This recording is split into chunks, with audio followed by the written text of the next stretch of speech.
Bay bên mới trao no kari.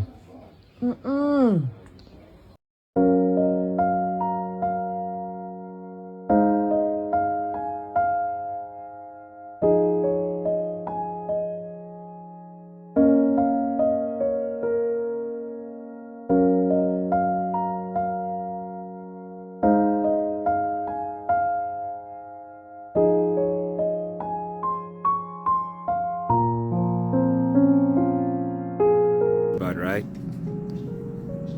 Number 10, guys, number 10. 10 and 5. 10 first, 5 after. Okay.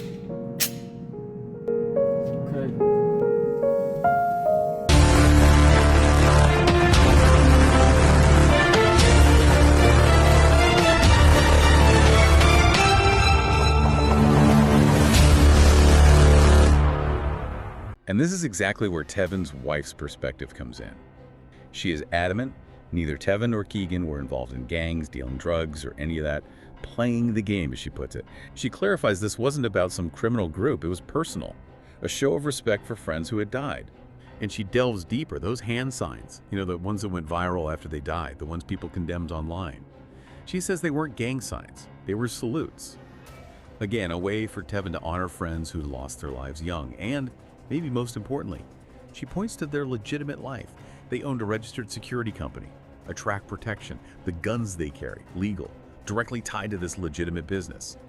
Plus, she stresses Tevin never touched drugs or alcohol. So her account paints this picture, right? A guy working hard, protecting his family, contributing to his community. Not some double life. This deep dive is all about the tragic story of Tevin and Keagan. It's a story filled with loyalty, sacrifice, but also just immense misunderstanding.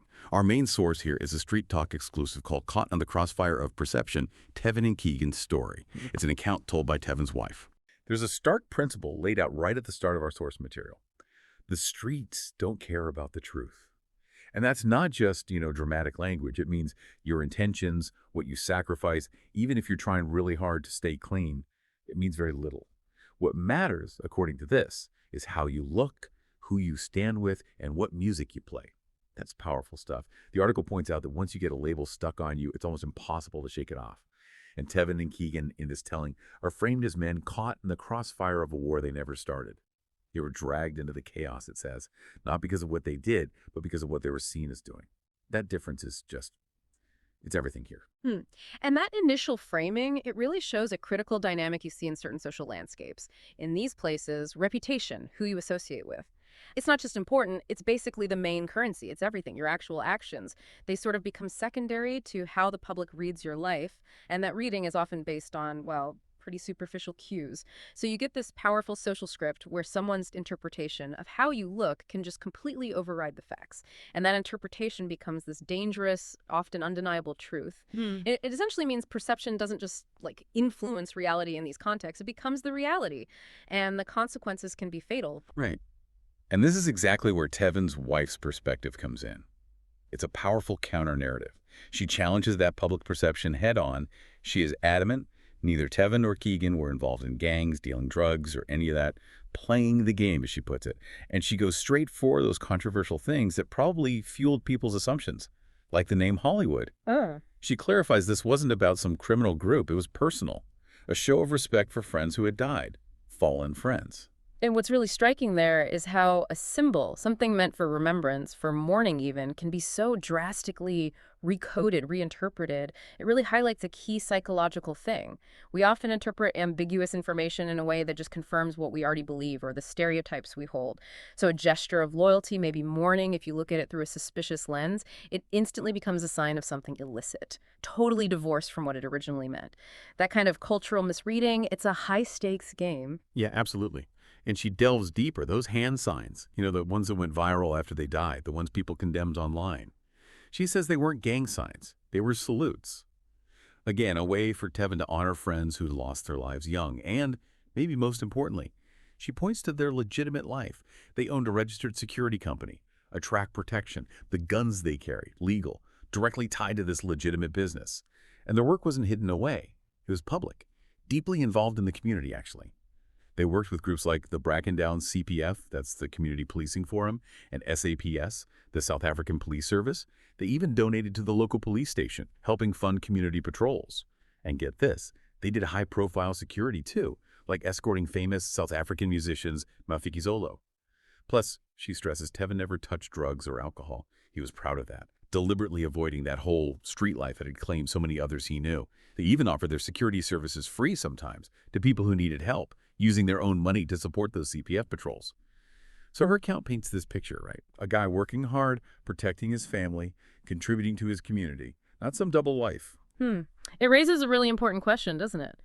How can all this evidence, verifiable stuff about legitimate work, community involvement, how can it just be completely overshadowed by these other more superficial elements? Well, this looks like a classic case of confirmation bias in action. When we already have a belief about someone, maybe based on how they look, their background, who we think they hang out with, we tend to selectively filter information. We kind of unconsciously grab onto the data that confirms our bias, and we downplay or just ignore the stuff that contradicts it. It's a mental shortcut, very efficient, but incredibly dangerous when lives are actually on the line. So, okay, if we step back, there's this huge contradiction, isn't there? On one hand, you've got the legit business, the community service, staying clean. On the other hand, you have him repping Hollywood, the hand signs, and yeah, maybe that swagger of men raised in tough neighborhoods. How do you square those two things? Well, the wife's explanation for that perceived clash is, I think, particularly insightful. She basically calls it survival. She talks about growing up in places like Wentworth or Bonteheuwel. These are well-known areas in South Africa that, they demand a certain resilience. And she says you learn a certain attitude. You learn to project strength. Right. This isn't about being a criminal. It's like an armor you wear to make it out alive.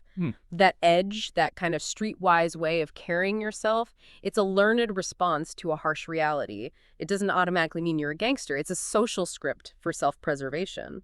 But the streets, like the source says, they don't read nuance. They just read visuals. They saw the style, the signs, the connections Tevin kept up, and they just filled in the blanks with what they thought Tevin was. And that powerful perception, predetermined almost, it tragically became the truth to those who didn't know better.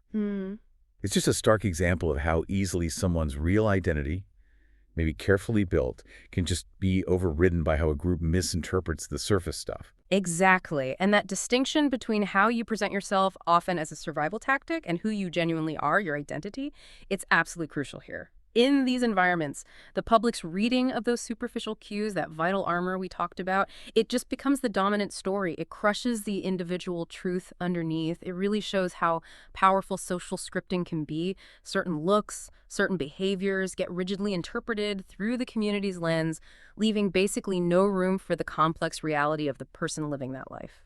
And that leads us to the ultimate cost, the fatal cost of this gap between perception and reality.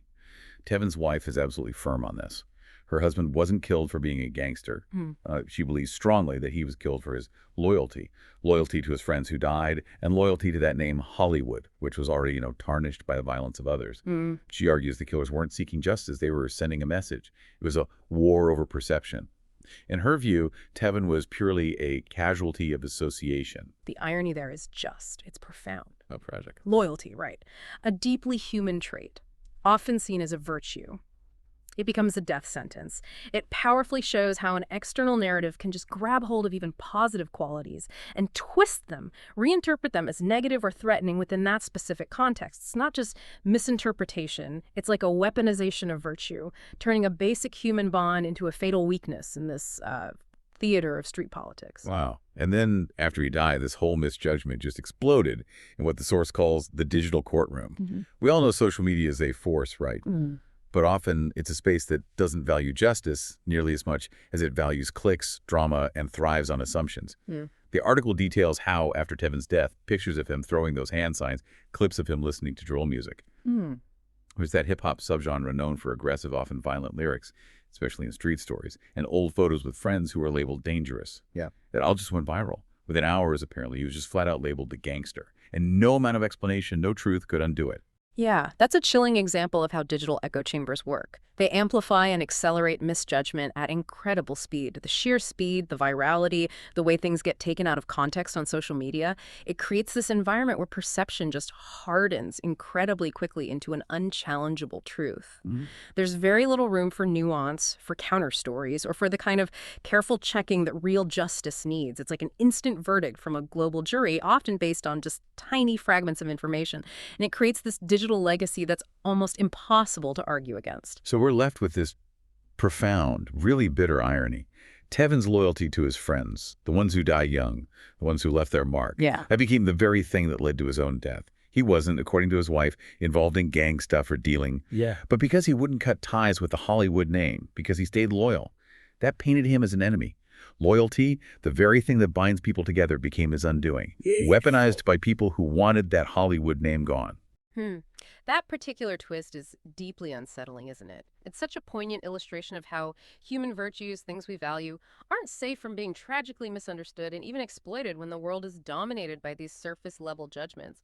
It really underscores the huge cost of just trying to be authentic, of maintaining your personal integrity when that authenticity is seen as defiance or as allegiance to something perceived as dangerous.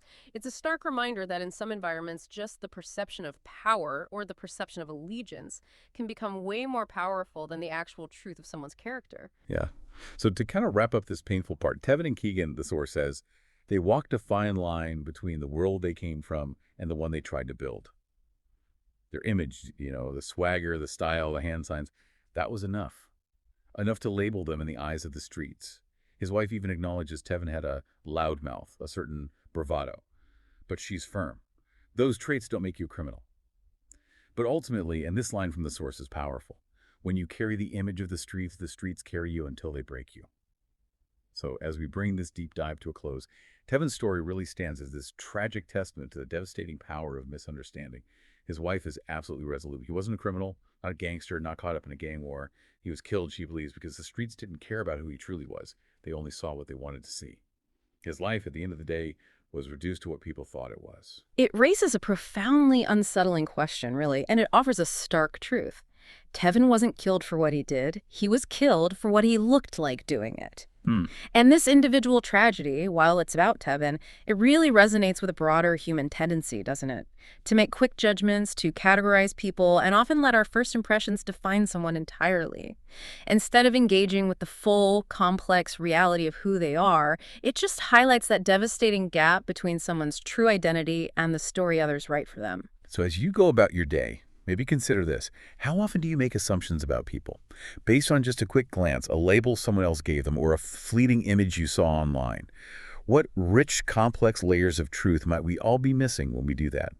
Beneath those first impressions, and maybe more importantly, what are the very real-world costs of those snap judgments? Not just for the person being judged, but for all of us. Something to think about. Until next time, keep digging deeper.